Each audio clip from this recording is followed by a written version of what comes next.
आप सभी को पता है कि अध्याय 7 में जितने भी क्वेश्चन आने वाले हैं वे सभी सर्वांग सम नियम से ही बनने वाले हैं। और ये भी पता है कि हमें सर्वांग सम के 4 नियम पता है। लेकिन इंटरेस्टिंग वाली बात ये है कि जो ये क्वेश्चन आप देख रहे हैं यही क्वेश्चन बताएगा कि 4 नियम में से कौन सा नियम लगने वाला है। तो चलिए स्टार्ट करते हैं इस वीडियो को। तो hello students, this is Nisha ma'am. Now you are watching the channel magic education by Nisha. तो चलिए स्टार्ट करते हैं हम क्वेश्चन नंबर 1 से। ठीक है, पहले इसको हम लोग समझ लेते हैं, उसके बाद हम लोग आगे बढ़ेंगे। ओके, देखिए क्या बोला गया एबीसीडी में, ए सी बराबर एडी दिया गया। ठीक है, जैसे दिया गया है आपको सेम वैसे लिखते जाना है। तो क्या लिखना है भाई, दिया है, क्या दिया गया है, ए सी बराबर एडी। मतलब जो ए सी है किसमें, चतुर्भुज एबीसी में, एबीसीडी में। ठीक है, जो ए सी है वो एडी के बराबर है। मतलब ये भुजा और ये भुजा क्या है, आपस में बराबर है। तो दिया है तो इसे हम लोग लिख देंगे ए सी इक्वल टू कितना, एडी। ठीक है, इतना काम खत्म हो गया।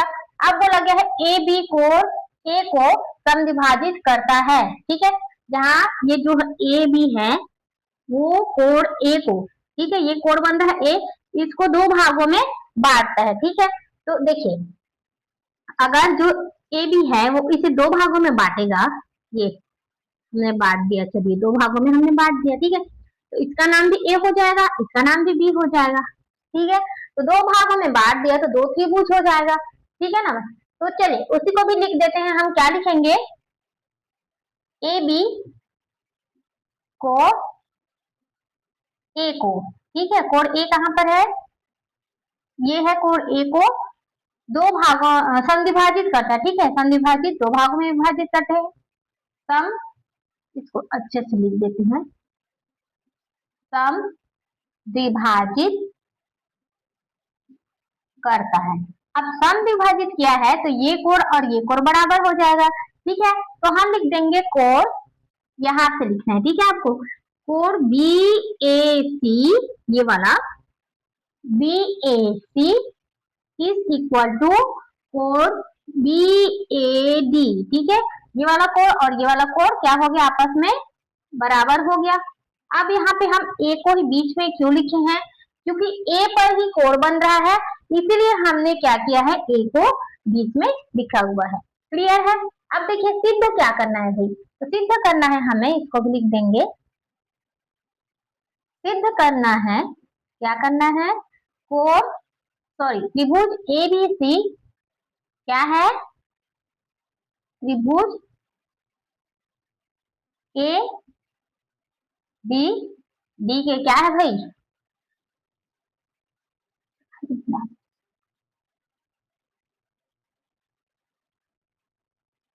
सर्वांग सम है। ठीक है, हमें ये सिद्ध करना है।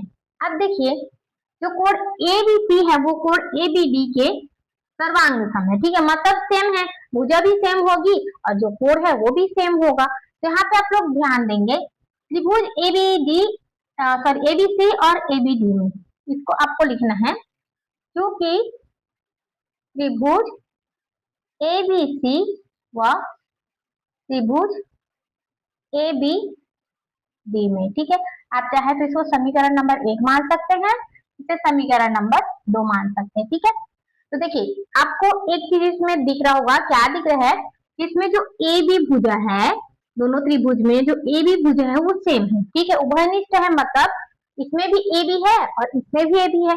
अगर हम इस त्रिभुज को पलट कर इसके ऊपर रखें तो ये एक हो जाएगा। ठीक है, उसमें चिपक जाएगा, तो इसमें जो ए बी भुजा है वो तो सेम हो गया। ठीक है, तो हम लिख देंगे ए बी इक्वल टू कितना, ए बी किससे भाई, उभयनिष्ठ से। ठीक है, उभयनिष्ठ निकला है,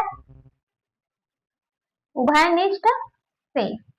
अब देखिए आगे, अब ये भुजा तो बराबर हो गई, दोनों की ये भुजा बराबर हो गई। ठीक है, हम एक और चीज हमें क्या दिया गया है, जो ए सी भुजा है वो एडी भुजा के बराबर है, दिया गया है, साफ बोला गया यहाँ पर। ठीक है, कहाँ गया, ये ए सी जो है वो एडी के बराबर है, तो हमें क्या लिखना है, ए सी इक्वल टू कितना, एडी के। ठीक है, किससे दिया गया है, उससे। ठीक है, अब देखिए ये दो भुजा बराबर है। ठीक है, यहाँ से आपको क्वेश्चन में ही पता चल गया कि दो भुजा बराबर है और यहाँ पे एक कोण भी बराबर है, यहाँ पे कोण ए बन रहा है तो यहाँ पे भी तो कोण ए बन रहा है ना, ठीक है। तो हम क्या लिखेंगे, त्रिभुज ए बी सी व त्रिभुज ए बी डी में जो ये वाला कोण है ये वाला कोण के बराबर है, तो हमें क्या दिया गया है, बी ए सी बराबर कितना, कोण बी ए डी के, ठीक है। जो कोण ए है वो बराबर है कहाँ से, समीकरण नंबर किससे भाई, समीकरण नंबर 2 से, ठीक है। ये हमें दिया गया है, जो क्वेश्चन में ही आपको बोला गया था कि सम विभाजित करती है, अगर सम विभाजित करती है तो ये दोनों कोण आपस में क्या होंगे, बराबर होंगे, ठीक है। तो आपको क्या मिल गया, देखिए 2 भुजा मिल गया, एक कोण मिल गया, तो हमारे पास 4 नियम है, ठीक है।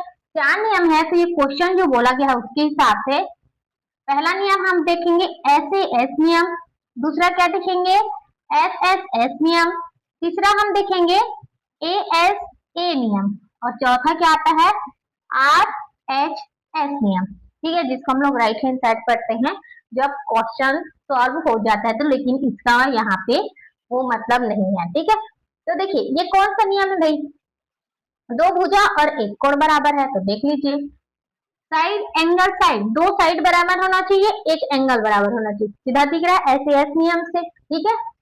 तो यहां से आपको लिखना है एस ए एस नियम से क्या हो जाएगा, त्रिभुज ए बी सी सर्वांग सम है किसके, त्रिभुज ए बी डी के, ठीक है।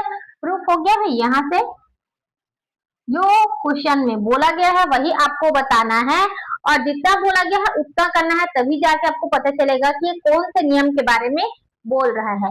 जितने भी क्वेश्चन आएंगे वो आपको बताएंगे कि इसमें कौन सा नियम लगेगा, बस इतना है कि आपका तरीका बनाने का तरीका सही होना चाहिए, क्लियर है।